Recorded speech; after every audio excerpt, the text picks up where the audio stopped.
My name is Ralph Wright, husband to Clara and dad to Brady and Dori. Cross my heart and I hope to die. These compositions are what we term classics, and which in no way will be considered classics by future generations.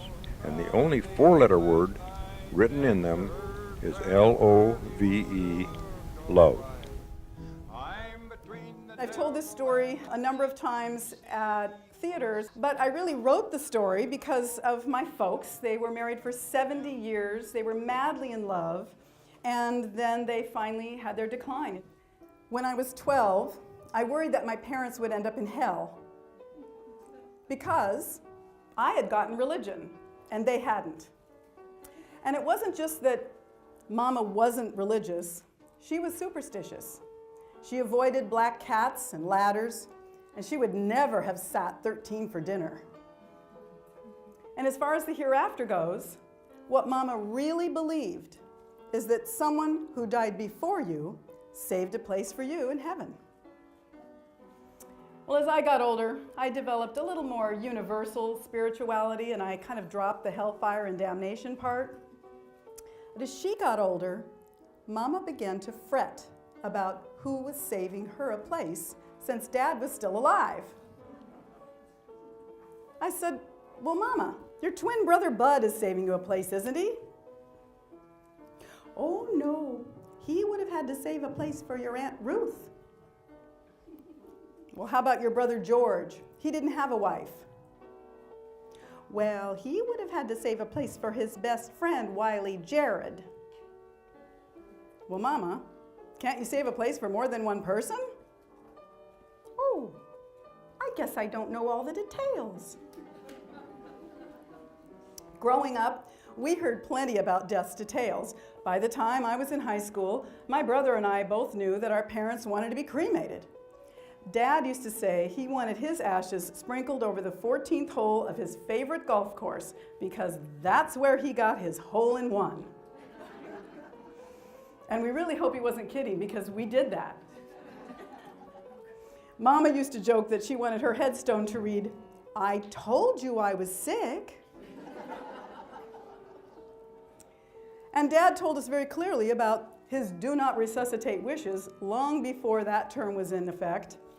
When he was about 79 or 80, he said, you know, Dori, if you come over here and you wave to your mother in the kitchen and come on through to the den to see how I am for the day, and I'm lying on the floor, unconscious, don't call 911. You don't know how long I've been lying there, and I certainly don't want to be a vegetable. You've heard that term many times.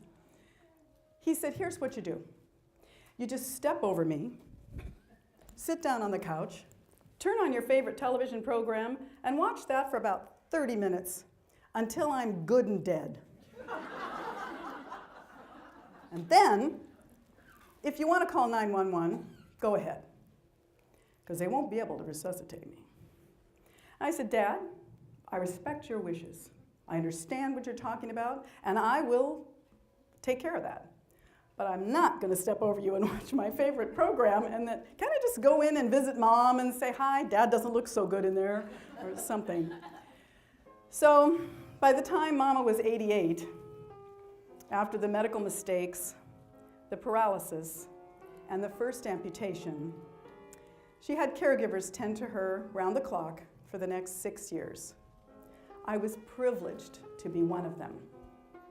Every night, we'd transfer her from her wheelchair into her hospital bed at home.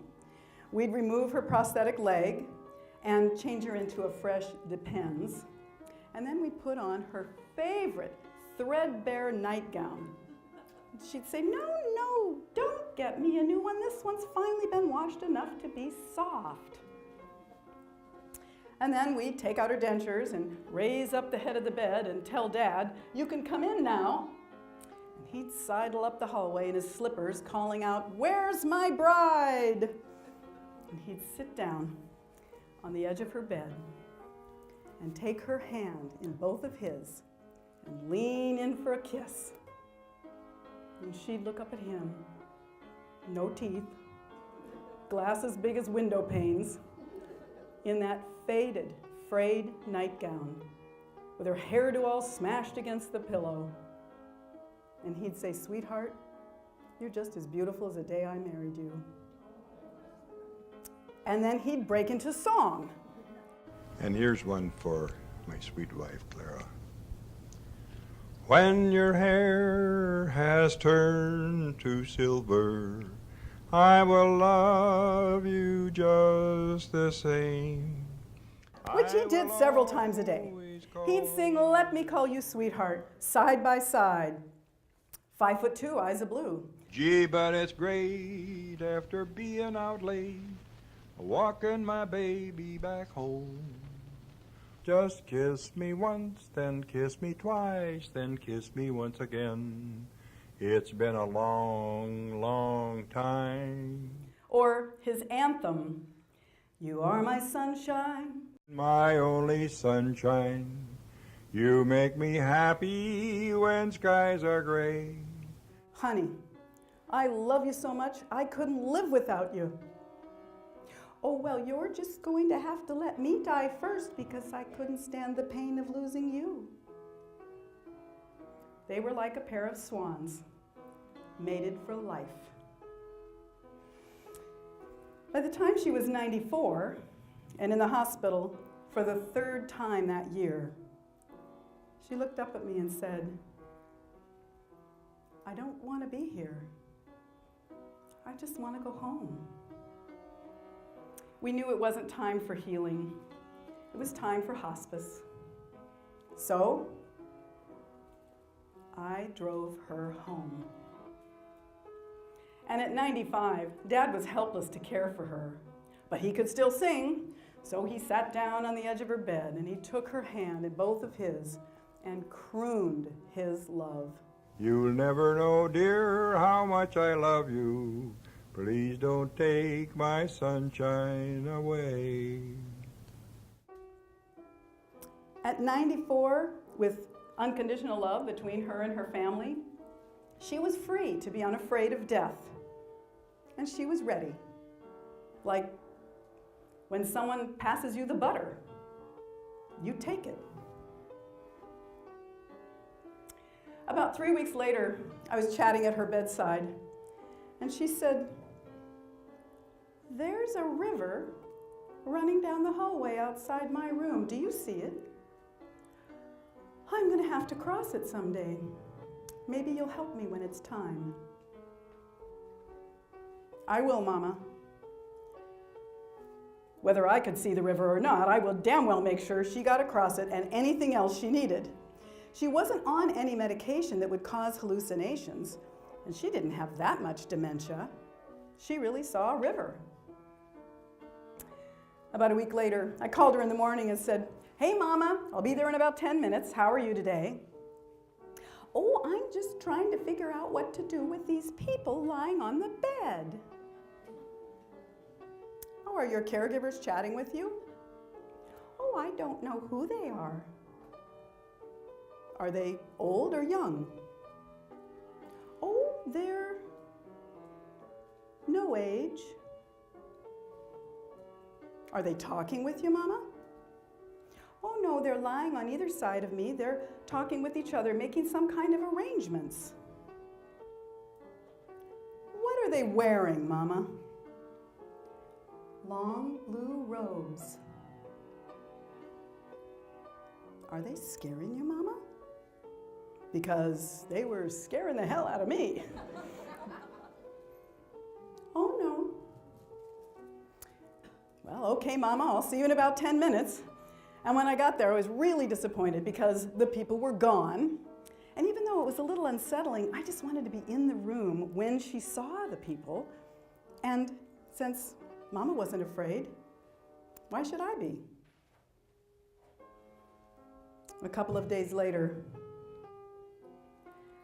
"See how the river is running all through the room and under the bed? It's red. I just stay on the bed." This wasn't disconcerting to her. It was a simple fact. Like, I had cream of wheat for breakfast. Your Aunt Betty sent a card. Oh, and I'm crossing over a red river. Since she believed it, I did. And since I was sitting in a chair next to her bed, I was in the Red River. Mama didn't seem to think that was odd. It did occur to me, though, that that's probably where the phrase, "one foot in the grave," comes from, because Mama was still alive, but she was clearly stepping into another world. It turned out Mama would be saving a place for Dad.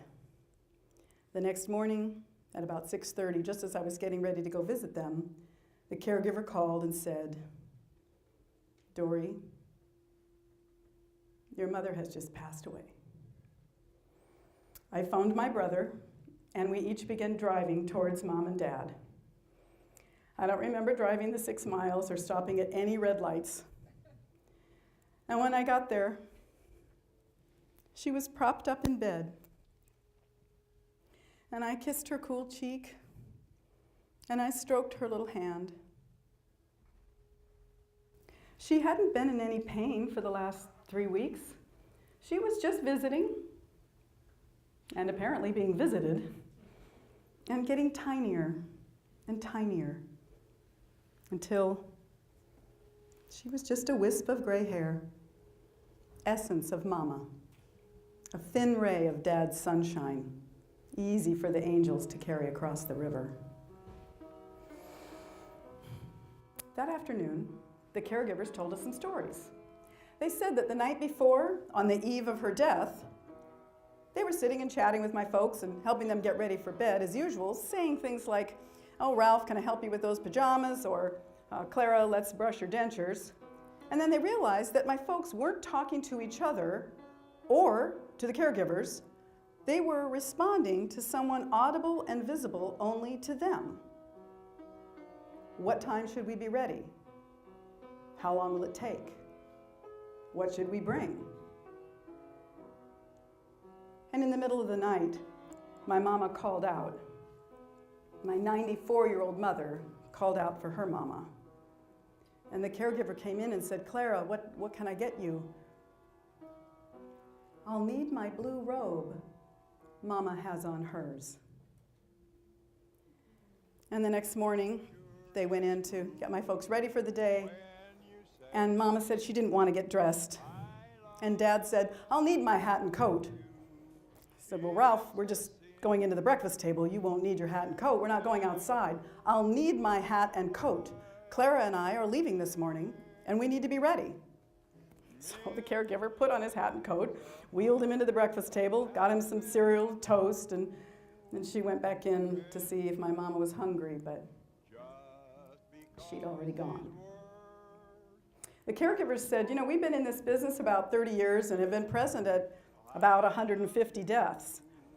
And many people have visions and they have spiritual experiences, but your mother has had more than almost anyone we've ever seen. And your father, who isn't dying and isn't in hospice, was clearly part of it." And then she winked and said, "Your folks have been consorting with angels."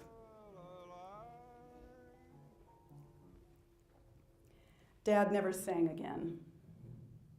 He didn't have anyone to sing to. And it took him just 30 days to starve himself until he could join her.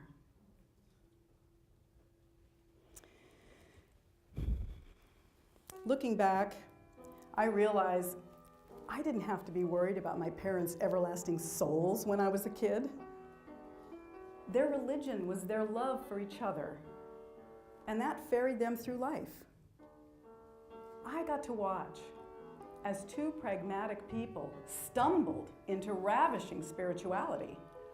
No chanting, no crusading, no dogmatic arguments. Just contented peace.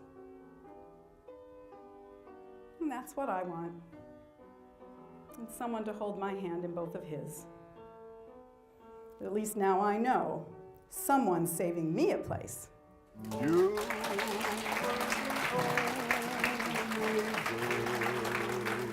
in the world, and I were the only boy,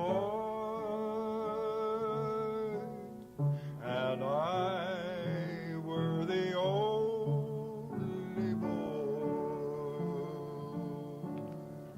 you're 80 years old, your voice will crack a little bit too once in a while.